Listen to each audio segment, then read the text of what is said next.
Hey guys, what's going on? A new installment here today, JJ Breakdownz. It's like my pilot episode basically, and there's nobody else better to have on than my good friend Raf, better known as Elusive 2.0. We're going to be talking about UFC 287 over this past weekend. We're also going to be diving into his experience over there in London at UFC 286. So he'll be able to kind of break that down and talk to us about that. So let's go ahead, man. Let's jump into it. How was your experience over there?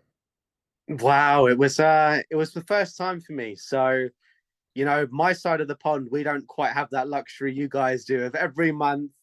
Well, maybe not every month, but 10 months out of 12 is near enough every month where literally from state to state, you've got that luxury of, hop from this city to this city or that state to that state. Yeah.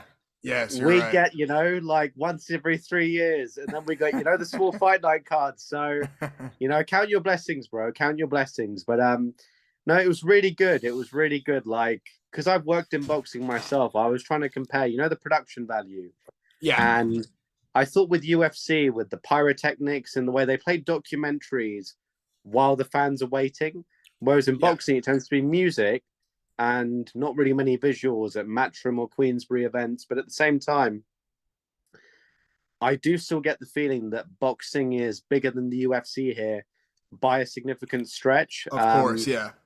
I think that that's partly down to two things.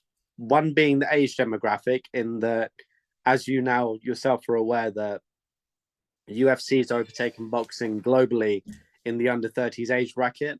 And the majority of people who turn up to the events here are 30 plus ish. So, that's the sort of demographic we're dealing with, and that people in their 40s, 50s, 60s, for example, aren't going to be as willing to look at a substitute product to what they grew up with, and they then romanticize the nostalgia of their youth and go, when they say to their kids, when I met your mum, we watched Ali Frazier, we watched this, we watched that, Yeah. and so people resist change. So I think that's one part of it. I think the other part is that because UFC is a substitute product for boxing, people like Sky News, BT Sport, BBC News, they can all monetize off boxing with the broadcasting rights and things like that. Whereas with the UFC, apart from BT, actually, they're a bad example to use, ITV instead. With BT, they've got the TV rights for the UFC in the UK, but nowhere else can anyone here monetize the product. And so, as is the case in most mainstream media, if you can't monetize something or something's a threat to what you've monetized, you're not going to give it attention. So, Yeah. um, social media, as is often the case these days, tends to be the main medium that people find out about UFC and whatnot for the UK population. But no, yeah, I think those are probably the two main reasons. So, talk to me, man. I know we're talking about boxing. We're also going to dive into Javante Davis versus Ryan Garcia. We're going to talk about that in a little bit, but I want to get your thoughts on this, man. So, I know the tickets over there at UFC 286 were on my phone. I'm pretty sure on a lot of other people's as well. Like on Ticketmaster, it was like $3,500, something absolutely berserk, something like that's like Crazy. the Super Bowl or the FIFA World Cup. That's fucking insanity how expensive it was. But at the Yeah. weigh-ins and stuff like that, how was like the experience and the just being there live? Yeah, well, like you just said there, Joe, you touched on, the insanity of those prices. Fortunately, though, that was just for the fight night.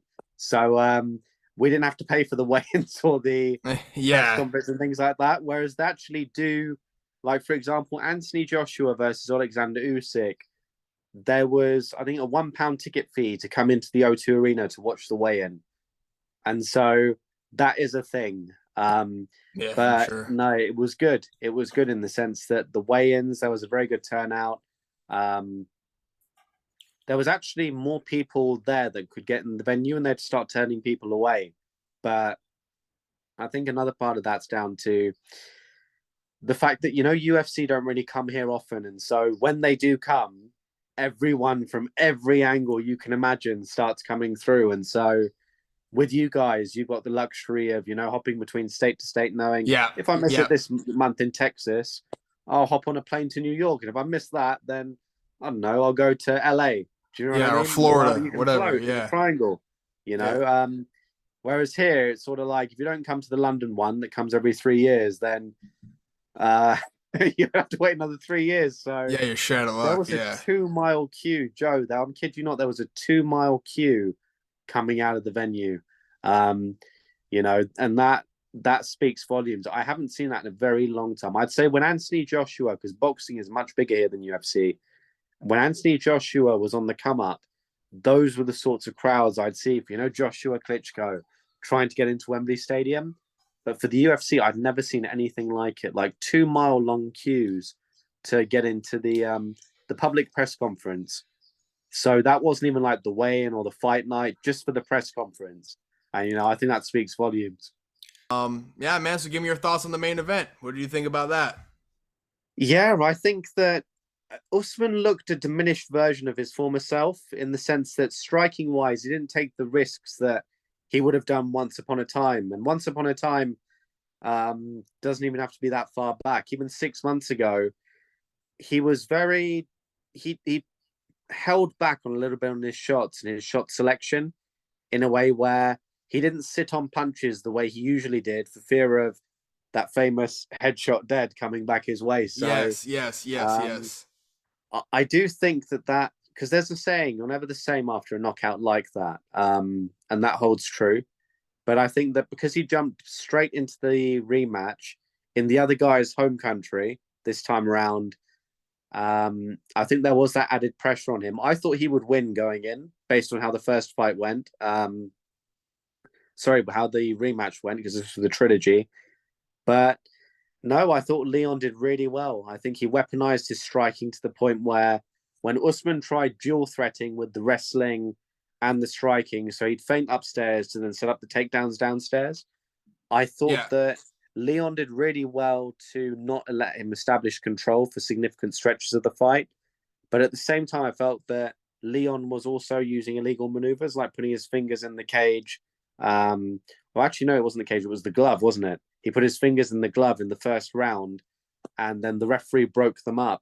And Usman wasn't allowed to go back into the position where he had the dominant control.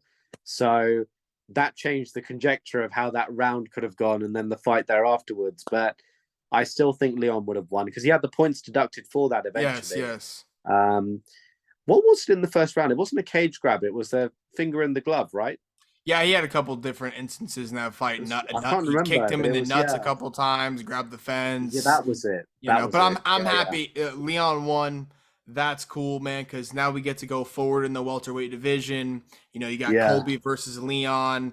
Apparently next. You got Gilbert Burns waiting in the wings. A lot of interesting things, man. And UFC 287 that just passed this weekend in Miami. I was present for that. It was awesome. I'm gonna go yeah, through the card real quick. Joe Pyfer. He won his fight. He knocked out Gerald Mershart, which was a very yeah, yeah. cool fight. And so, yeah, he's an uppercomer.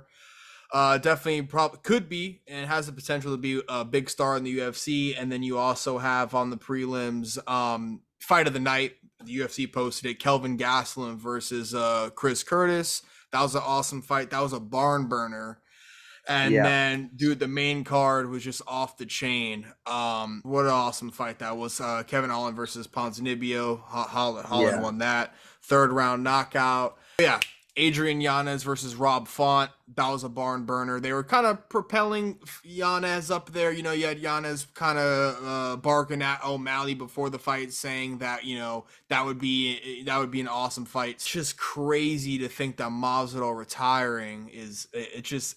I was telling you in our Yeah. last interview that if Masvidal won, they were going to try to do the Connor thing, and I don't know, just now reflecting on That it. was a while back, though. No, that was like No, to start the pandemic. yes, no, you're right. Yeah. They should have done it then. But what I was saying was, I was hoping that if Leon beat Usman, that they were going to do the three-piece in the soda, and if Masvidal Okay. was to win that, they would have paired Connor up. But that didn't come to fruition. Masvidal retired. So Gilbert Burns won. So what did you think about, Masvidal retiring?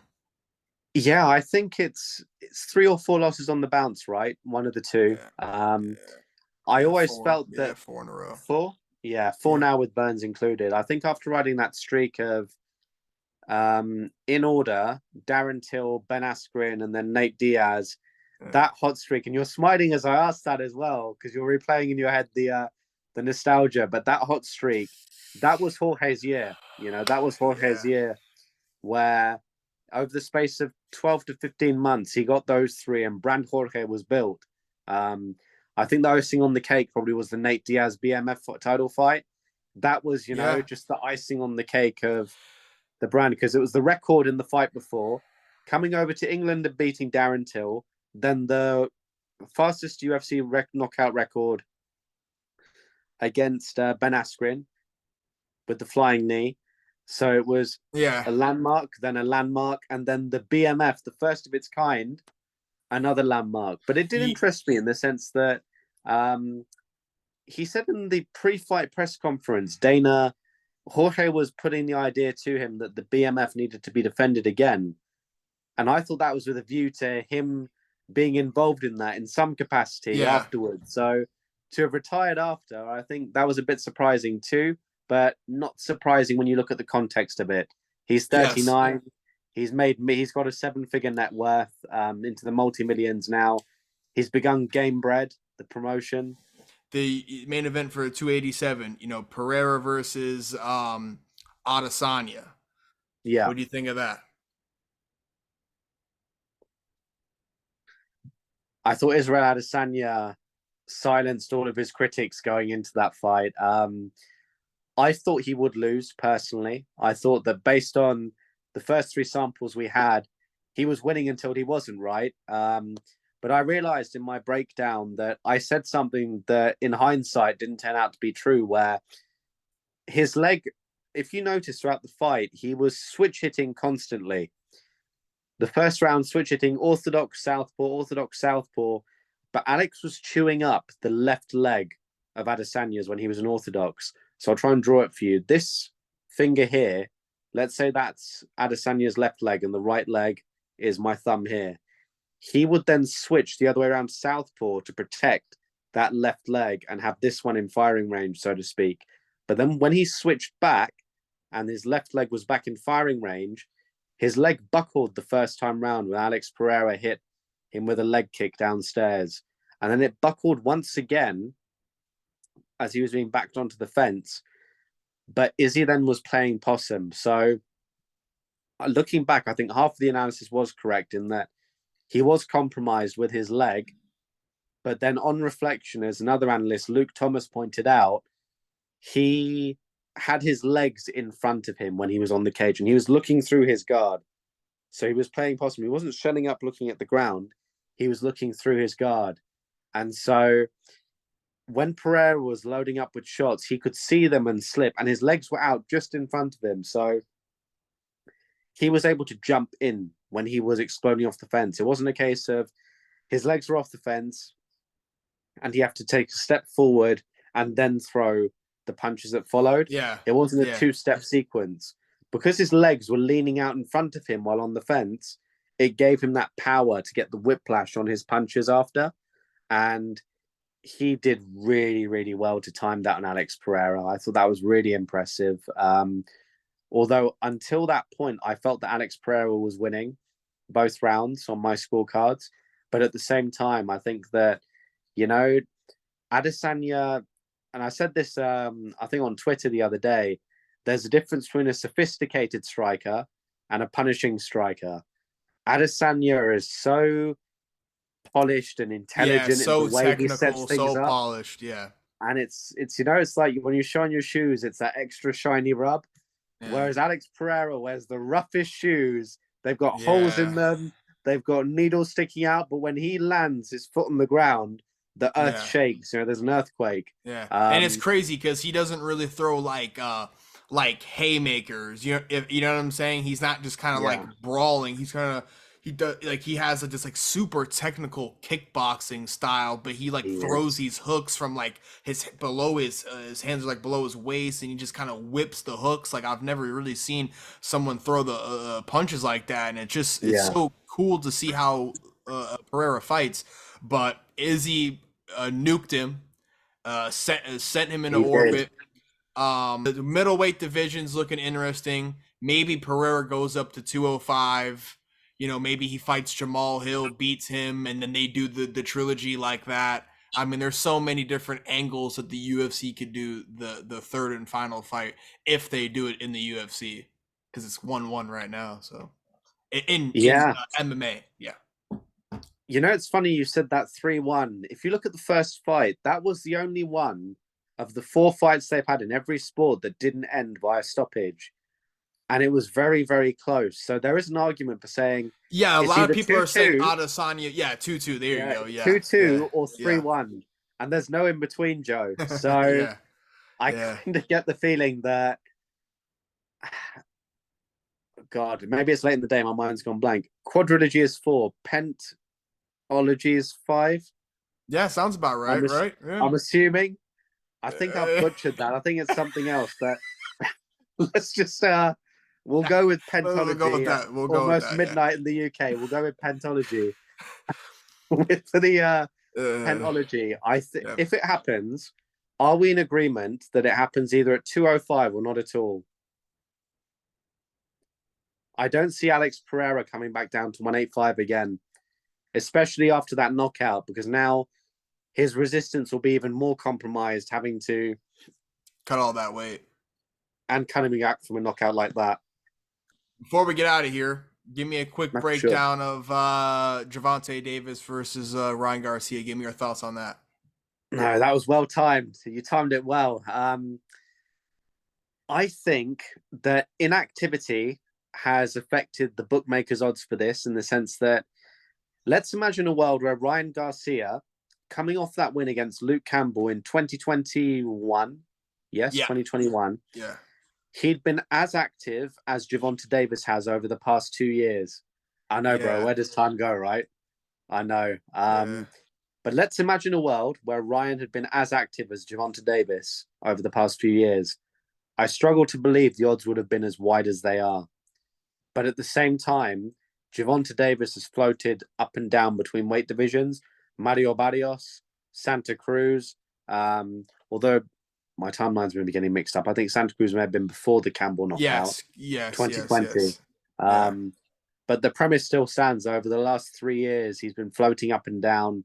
But one thing about Gervonta and Ryan is that out of the active 135 fighters, neither of them have a big name on their resume. Because with Campbell out of the equation, it does make you wonder, doesn't it? yeah, Neither of them have a big name on their resume of an active fighter that's at 135. But at the same time, I think that Davis is molding himself very similarly to how we're seeing Canelo Alvarez fight, in that he's low output, but a precision counterpuncher, and he leans behind that high guard. And he's rocking his body weight forwards and backwards in motion so that the opponent can't get into a rhythm. Ryan Garcia's biggest. Sorry, are you trying to get something no, in? it's Go okay. on. I just keep on thinking of the knockdown from Campbell. I think he like hit. I think he was southpaw. I think Ryan Yes. Garcia got hit with the left hand. Dude, I just Yeah. keep thinking about Tank landing. You know? That is where I'm going with this, actually. Yeah. Ryan Garcia's fighting style, his whole body mechanics is geared towards maximizing speed. And I'll do it with my shoulder here. Do you see this jerk motion like that? Yeah. To Yes. do that, your shoulder has to go forwards. It can't tuck into your chin, can it? It Not has to really. go No. forwards like that. Um, and so, if you look at the body mechanics of how Ryan Garcia fights, it's an inherent part, that vulnerability around his whiskers here, of getting caught. Because to be able to generate the speed he does at that volume, you have to put your chin out there, because that's how you generate that motion where your chin goes in the air and your left arm goes out as fast as possible. So it's a trade off. It's high risk, high reward, but I do feel for the first few rounds that Ryan will outbox Gervonta, although the mid to late rounds, I then see Gervonta seeing what's in front of him, figuring it out, and then I see him knocking out Ryan Garcia within 8 rounds. That's my prediction. So your official prediction is Tank in 8 by KO. So far, could Okay. fluctuate, but the Yeah. prediction will stay the same. But rounds wise, I'm going to do a bit more tape study. And then come back to you with a round for sure. But for now, I we agree can with originally you say 8. 100%. I think Ryan's going to do work in the early rounds, and then I just think his inexperience, and I just think Tank's activity is just going to be a little too much for Ryan. That's just my opinion. So yeah, like you saying, late round stoppage for Tank, I could totally see that, man. The level of opponents that he was fighting, if he would have Yeah, beaten, one of the top guys at, 135, right? Um, then I would sit here. If he fought like guys like Loma and Shakur and Haney and all these dudes, then I could sit here and be like, dude, he can hang, and he can still hang now. I'm not saying he can't, but obviously, I yeah. just think that. I mean, the last 2.5 years, or just 2 years, we really only seen him like once or twice, So Emmanuel to go and another guy whose name escapes me. Yeah, yeah. end of the day, boxing is still an elite sport. It's at the top. It still has all the casuals still involved, but you do have a little bit of the fan base dying off. So if you want to revitalize that and bring them back, start putting on the big fights for sure. Yeah, yeah. Amen. Yeah, Amen to that. you're right, right? Yeah, Yeah. preach to that. Yeah. I think that was a perfect note, man. Raf, it's always an honor. It's my pleasure talking to you, man. Thank you so much for coming on and talking I to me. appreciate And that, bro. it means a lot, brother. Seriously. No, it's always a pleasure. It's always a pleasure. It's more like, it's more like a conversation than, a Q&A. We flip things back from each Yeah. other. It's Yes. fluid. It's Yes. easygoing. I like Oh, of it. course. Yes, man. Yeah, It's always a pleasure, and we got more to come. No doubt about it. 100%. Thank you for having me, bro. Yes, sir.